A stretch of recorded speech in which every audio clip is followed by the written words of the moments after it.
এই যে আপনারা দেখতে পাচ্ছেন ইয়াসিন মাদবর কাকা, আমাদের একজন মুরব্বী কাকা, যার ওয়াইফ ছিল না, মারা গেছে আর কি। একটা চ্যালেঞ্জ ছিল তাকে 1 মাসের মধ্যে বিয়ে করাবো। তো সে বিয়ে করার চ্যালেঞ্জ আমাদের মোস্তফা মাঝি, আজিজ মাঝি, লিটন মাঝি, সিদ্দিক কাকা, এরা মিলে ঝিলে সবাই মিলে একটা চ্যালেঞ্জটা একটু মানে জটিলভাবে নিছে। তো ইনশাআল্লাহ গতকালকে কাবিন হয়ে গেছে, অর্থাৎ বিয়ে কমপ্লিট করাতে পেরেছি আমরা।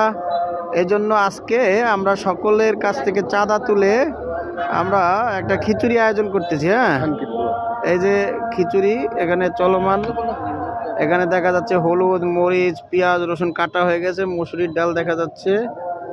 হ্যাঁ, এরপরে এই যে এখানে ডেক দেখা যাচ্ছে। মোটামুটি আমাদের এই যে আজিজ মাঝি, সে হচ্ছে উকিল বাপ ছিল, মোস্তফা মাঝি সে উকিল বাপ ছিল। এরা সবাই মিষ্টি টিষ্টি খাইছে। মানে একটা চ্যালেঞ্জ ছিল যে 1 মাসের মধ্যে বিয়ে দিবা। আসলে 1 মাস লাগে নাই, 5-7 দিন 10 দিনের মধ্যে হয়ে গেছে।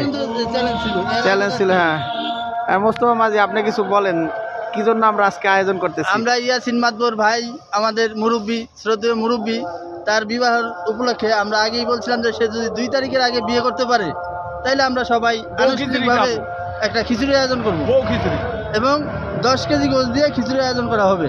এখানে কে কে চাঁদায় অংশগ্রহণ করলো? চাঁদায় অংশগ্রহণ আমাদের আশেপাশের নাম না বলি, আশেপাশে তারা আছে ঘনিষ্ঠ লোকজন।